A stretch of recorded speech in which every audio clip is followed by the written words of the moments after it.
इन्ही ॾींहं खां वठी ही फ़कीर वारी गोदड़ी कुर्ब जो कंगण लाओती लठ खणी न बेबका दुनिया में घुमंदो फिरंदो रहां थो।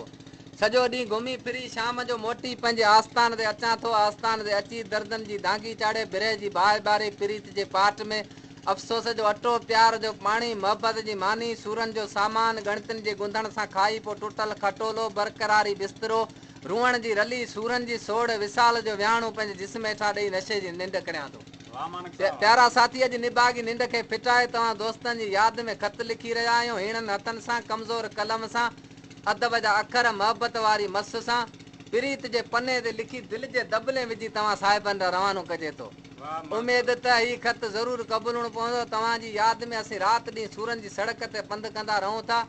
तव्हां भले दोस्त ॾिसी ॾुखिया ॾींहं सुख में गुज़ारियो पर ॿ अखर ख़त में लिखी तोखे अकेले ॾांहुं मोकिलींदा दिलू ॾांहुं मोकिलींदा त तव्हां दोस्तनि जा असीं अहसानमंद रहंदासीं।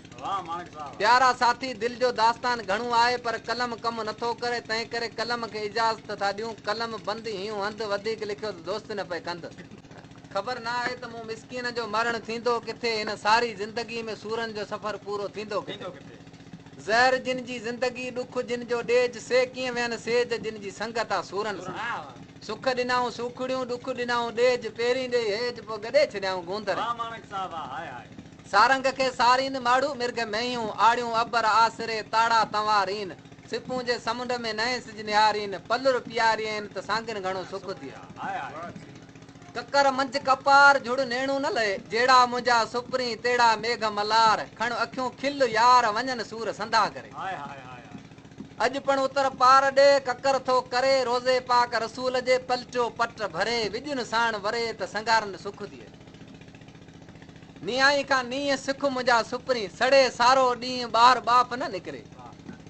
ईंदे चवनि आ वेंदे चवनि वे छॾे सारो ॾे अङण अचिजे उन जे ईंदे न चवनि आ वेंदे न चवनि वे खुटो अथई ॾे जो अङण वञे थो उन जे। वया मोर मरी हंज न रहियो हिकिड़ो उन्हनि आईड़नि ते वेठा चिब चढ़ी वतन थियो वरी कूड़नि ऐं कारनि जो। माण्हू सभु न सुहिणा पखी सभु न मोर कजे तिन तां घोर जे अङण अचनि असांजे। माण्हू सभु न सुहिणा पखी सभु न हंज कंहिं कंहिं माण्हू मंझि अचे बू बार जी। पखी सभु मचनि हंज हमेशह डुबरा मारीअ संदे मामरे वञो रुञ रहनि लोक सुतो निंडूं करे वादी ॾियो उथनि अलाह उन पखियुनि सुम्ही सुख न माणियो। सॼण ईअं न सम्झ त सफ़ा सफ़ाई थी वई। क़िस्मत आंदियूं कूंजड़ियूं वतन संदी जू कंहिंजो कोन्हे ॾोह कलम कादर हथ में। जहिड़ा गुल गुलाब जा तेड़ा मथनि वेस चोटा तेल चंबेलिया वाह हू हमेश पसियो सूंहं सैयद जे नींहुं अचनि नेश लालण जी लिबेस आतड़ अखर न हुजे।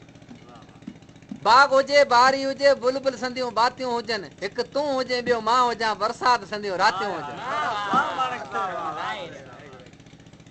नकी ख़ुशबू गुल में नकी सदा साओ इहो गुल अजायो जंहिंमें पन न आहे प्यार जो। इल्म पढ़े अशराब न हूंदे मुले ज़ात कमीने पितल करे सोना न थी वे तोड़े होवस रंग रंगीने सोम कनू करे सखा न थी वे तोड़े होवस माल खज़ीने आखे मियां गुलाम फरीद मोहब्बत बिना मुस्लमान न हूंदा तोड़े मरे विच मदीने। मोहब्बत जे मैदान में कुॾी पियो काहे सिर जो सांगो छॾे लाऊती लाहे अहिड़ो इश्क नांगो आहे ख़बरूं पुछ खाधनि खां। कारी रात कुन घणा कुन कुन हेठि नांग उथी आधी रात जो सुहिणे बनाई सांग इश्क कारो नांग ख़बरूं पुछ खाधनि खां। आओ कांगल कर अॼु बात अजीबन अचण जी अची वे अङण ते लहूं सबा जी लात अचनि हूंदा ऊंद अमल चे पिरी अॼु राति त कांगल तुंहिंजो वात मिसरी से मिठो करियां। ख़ुदा आशिकनि जी कहिड़ी ख़लकी ज़ात हिकिड़ा वियनि वाटुनि ते ॿिया जागनि सारी राति माशूक बेवफ़ा ज़ात लाहियो नी निंडूं कनि कैदी आहियां इश्क जो छुटण न आहे माल पिरी तूं ख़ुशि हुजे हिते हीणो मुंहिंजो हाल जीअण आहे जंजाल मिलण तुंहिंजे खां सवा। इश्क बिना न आदमी नेणनि बिना न नींहं इश्क बिना न आदमी नेणनि बिना न नींहं बादल बिना न ककरी झुड़ बिना न मींहं कंहिंसां लॻो अथई नींहं जो सिंध में पियो सूर पिटी। इश्क बिना न आदमी नेणनि बिना न नींहं बादल बिना न ककरी झुड़ बिना न मींहं कंहिंसां लॻो अथई नींहं जो थर में पियो थाबा खाए।